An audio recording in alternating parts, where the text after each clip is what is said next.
Hey YouTube, it's Kristin. You're watching Chatterbox Budgets. Thank you so much for joining me for video today. I hope everyone is doing well. It is Tuesday, March 1st, 2022. It's about 6 a.m. here in Salt Lake City, Utah. And we're going to be doing my weekly check-in for the third week of February, which will go from the 15th to the 21st.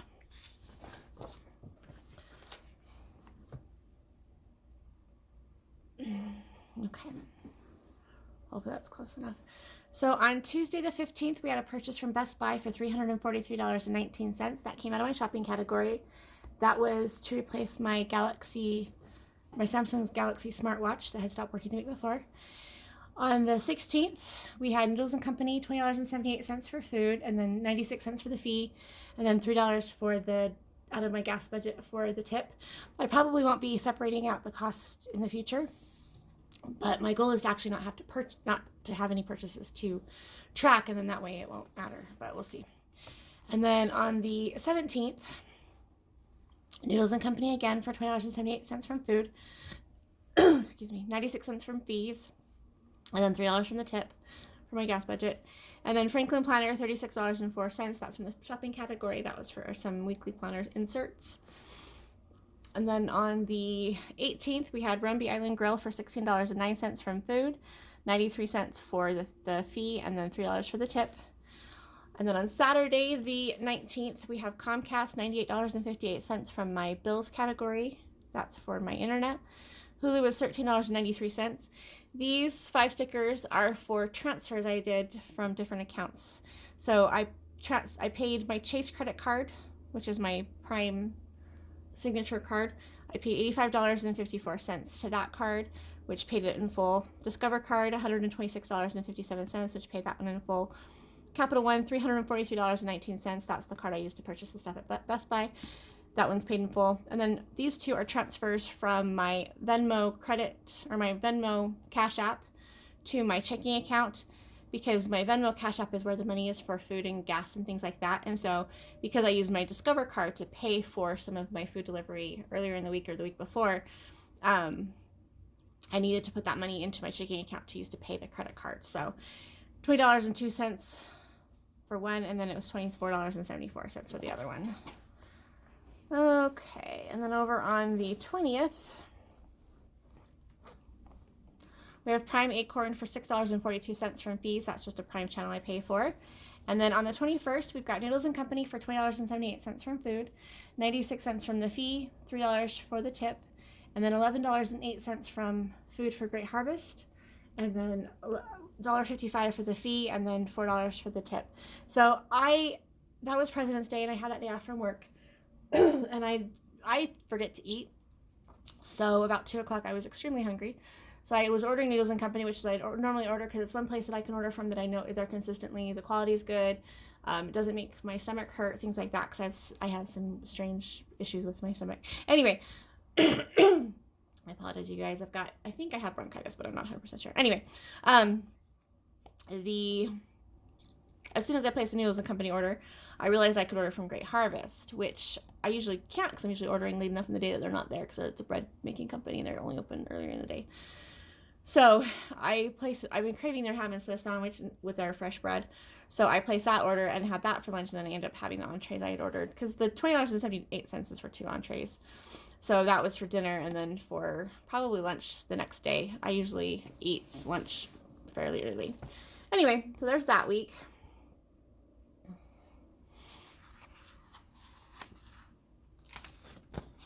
Okay, and then here's the record or tracking or whatever you want to call this.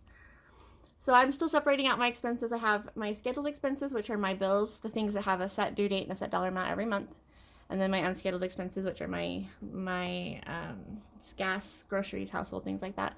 So in my scheduled expenses, we have auto insurance. There's $56 still there. Cell phone, $5 is still there. That will go to my savings account at the end of the month today, because it's the leftover amount that didn't have to be paid. So it'll go into my savings account for my scheduled expenses. And then electricity, nothing's left. Internet, there was $100. We spent $98.58. So there's $1.42 left to go to savings. Natural gas, nothing left. Water, sewer, and trash, there was $18.80 left. That'll go to savings. Annual fees, there was $70. Nothing's been spent. Subscriptions, $60.62 we spent $20.35, leaving me with $40.27. I switched between we and me and I don't know why. It's just me, so it shouldn't be we. Gym and fitness, $17. That hasn't been spent yet. Home insurance, $8. Hasn't been spent yet. Rent, we had 5 cents left. That'll go to savings. My loan payment. Oh, I guess I'm not high enough, am I? Sorry, guys. I've done this video so many times, and I just keep having coughing fits, and so I have to stop. Loan payment, $69.29 is left over. That's the difference between my current loan payment due and my previous personal loan payment that was due. And then that just goes to savings, and then I'll make a big payment once a quarter. An extra payment, I should say. Okay, so the total amount we started with for scheduled expenses for week 3 was $404.76. We spent $118.93, leaving me with $285.83 for week 4. So for unscheduled expenses, for gas and fuel, we started with $3. We spent $16. Whoever, leaving me negative $13 in that category. For groceries and food, I started with $30.81. I spent $89.51, leaving me with a negative balance of $85.70 in that category. Household, we started with $60. That's still there. Household would be toilet paper, laundry soap, dish soap, anything for the house, basically. And then miscellaneous, nothing was left. Personal stuff, we had $53.62. Nothing was spent. Personal stuff would be deodorant, body wash, toothpaste, anything you use on your person. And then for pet stuff, we started with $150.47, and that's what we had left. Pet stuff would be anything my pets need on a daily basis. So it covers their treats, their food, and also any pet waste management we have to take care of. So I have a cat and a dog. So, and we live in an apartment, so there's no yard. So I use a lot of dog waste bags. Okay, so the total amount we started with for the unscheduled expenses was $270.90. We spent $105.51, leaving $165.39 for week 4. So the grand total started with was $675.66. I spent $224.44, leaving me with $451.22.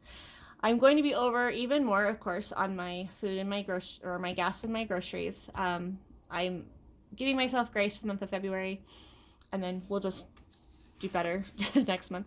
I wouldn't be over in gas if I didn't take the tip amount out of my gas budget, but I feel like I need to do that because I want to see how much I am spending to have people deliver the food to me versus getting in my car and going and getting it myself.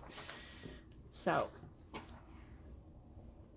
okay, and then these are my regular expenses. These are my freedom funds. This is my version of sinking funds. I don't do them the same way that you would do sinking funds, but basically I didn't spend anything from auto care, entertainment, gifts, health, personal care, pet care, or travel. The only category I spent from was for my shopping fund. I spent $379.23, which is the grand total for the week. That's for the Best Buy purchase for my watch and also for my the Franklin Planner order. And then I didn't have any income week 3.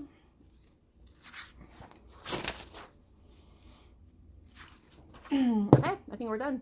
So these are the sheets I made for myself. I follow Mary Hunt's Debt Proof Living, her book Debt Proof Living. I follow her guidelines and stuff that she talks about there. That's where I got the Term Freedom Fund. She talks about a rapid debt repayment program. She's the one that's where I got the whole splitting up the month into 4 weeks, regardless of how many days there actually are. She talks about cash envelopes and all that kind of stuff. So I read her book the first time about 22 years ago, and I've followed it all along with different pieces of it, but I just started doing a little bit more last summer, right about when I paid off my credit cards and then refinanced my loan. And so I really like how this has worked for me. It's the best plan I've had so far. Starting the month off with my full balance available has been really nice, because that way if I need to buy my pets, 4 weeks worth of treats, because I prefer not to have to go to the store more often since their stuff has a shelf life. So I do a big, huge order at the beginning of the month or the end of the month before, then I don't have to make any more purchases. So it doesn't make sense to me to break up the amount for 4 weeks when I can just do it at the beginning of the month and then just not have to spend any more money. And so like for last month, I have $157 still, which I think I spent a little bit last week, but not a ton. And I need to order some stuff from Sam's Club. And so I'll probably just roll that money over. I don't know, we'll see. But once I purchase that, I don't have to buy anything for the rest of the month, because everything we already have, if their food, I have a stockpile of food for them and treats for them. Zeus's, my dog's treats. I do buy those every week with my groceries. Oh, excuse me. But that's just because there's a brand that he likes the best out of all of the peanut butter treats that I get for him. Not all of them, there's 2 different kinds. But he likes them the best, and you can't get them in bigger boxes. So I just get 2 boxes a week with my groceries for him. So anyway, oh, and his pumpkin. I guess I would still spend money, but not a major amount. So I get canned pumpkin for him that I put with his dry food. And so that comes out of the pet budget, because even though I could take it out of food, I want food to reflect how much I'm spending on food for me, and I want to keep track of my pets separately, because I can control how I spend my money on food, but they don't necessarily there's no wiggle room for them. So anyway, okay, well, I think we're good on that. I'm sorry this is so late. I was going to record it. I'd actually have recorded a couple times, but there's always something that comes up in the middle of it. And then I did have my grand dog over the weekend, and then I've had this cough, bronchitis, whatever this is going on in my, I have chronic bronchitis and chronic laryngitis. And so I've had some issues with my voice the last couple of days, and like Thursday and Friday, I was coughing really bad and it was hard to talk. So I couldn't really record. I guess I probably could have tried, but anyway, all right. Well, you guys, I will see you again in a couple of days. I'm hoping to get week 4 finished up here soon. I'm close. I just need to finish adding up everything. So I was going to do a combined week, but my brain can't handle combining 2 weeks together. I'd rather do 2 videos 2 days apart or whatever with the 2 different weeks. That way they're posted separately. It just makes my brain feel better. All right, you guys, I hope you have a good day, and I hope everyone's doing okay. I know the world is just still a very stressful, scary place, but hopefully everything in your little environment is going better. And if things are not going well right now, I hope that you continue to just push through and persevere. And that you have people you can talk to about it. That's the most important part. I don't have a huge circle of friends. I'm definitely an introvert, unless I don't know. We'll see. I have some stuff I'm doing for my doing some neurodivergent diagnosis stuff, and so we'll find out soon. But anyway, but I have a couple people that I can really talk to, and so that's been really nice for me. But honestly, my biggest thing is I journal all the time. I've been writing in journals forever, and I type more than I write these days. It was not quite the same experience, but it's still, at least it gets it out of my head. So anyway, I appreciate you guys being here. Thank you so much for your support and your time, and I will talk at you again soon. Take care.